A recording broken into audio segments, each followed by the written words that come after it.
guys, welcome back to Girls Export. இந்த வீடியோல நம்ம பாத்தீங்கன்னா ஜீயோட நியூ சீரியல் ஹீரோ பத்தின அப்டேட் தான் ஷேர் பண்ண போறோம். ஜீ தமிழ்ல நமக்கு தெரிஞ்ச ஒரு 3 நியூ சீரியல் ஆன் த வேல வரப்போகுது. இது எக்ஸ்பெஷலி வந்து பூஜாலாம் ஓகே பண்ணாங்க. கண்டிப்பா கெஸ் பண்ணிருப்பீங்க அப்படின்னு நினைக்கிறேன். ஆலியா மனசா ஆக்ட் பண்ற நியூ சீரியல். ஸோ பூஜா எல்லாமே ஸ்டார்ட் பண்ணிட்டாங்க. ஸோ டைட்டில் பத்தி இன்னும் எந்தவித அப்டேட்டுமே இல்லாம இருக்கு. இதுல மோர் கெஸ்ஸிங் என்ன இருந்துச்சு அப்படின்னு பார்க்கும்போது ஹீரோவா யார் தான்ப்பா இருப்பாங்க அப்படின்னு சொல்லிட்டு ஸோ வியூவர்ஸ் மோஸ்ட்லி வந்து கெஸ் பண்ணது என்னன்னா அவங்களுக்கு பேரிங்க ஹீரோவா யார் ஆக்ட் பண்ணுவா ரொம்ப கன்ஃபியூஷனாக இருந்தாங்க, ரொம்ப திங்க் பண்ணிட்டு இருந்தாங்க. பட் இவங்க தான் ஹீரோ அப்படின்றது ரியலாக அன்எக்ஸ்பெக்டட் தான். ஸோ எகெயின் சூஸ் பண்ணியிருக்கிறது அவங்களுக்கு பாருங்க தமிழ் ஆக்டர் யாருமே கிடையாது. இது மிகப்பெரிய சேட். ஸோ இவங்க வந்து ஒரு கன்னட ஆக்டர் ரக்ஷிட்டி. இவங்க ஆல்ரெடி கன்னட சீரியலும் பண்ணியிருக்காங்க.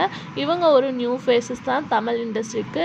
ஸோ எகெயின் வந்து வியூவர்ஸ் மோஸ்ட்லி வந்து தமிழ் ஆக்டர்ஸ் இருந்தால் நல்லாயிருக்கும் அப்படின்ற மாதிரி தான் வியூவர்ஸ் வந்து கெஸ் பண்ணுவாங்க.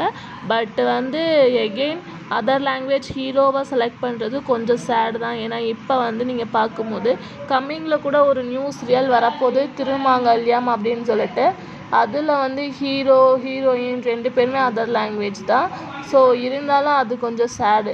ஸோ இப்போ வந்து ஆலியா மனசாக்கு பேரிங்க ரக்ஷி. ஸோ இவங்களோட நியூ பேர் தான் கம்மிங்ஸும் வந்து ஜீ தமிழில் வரப்போது. இது முழுக்க ஒரு ரீமேக் அப்படின்னு சொல்லிட்டு அப்டேட் ஷேர் பண்ணியிருந்தேன். ஸோ நீங்கள் என்ன இந்த பேரை பற்றி நினைக்கிறீங்க அதை கமெண்ட் ஷேர் பண்ணுங்கள்.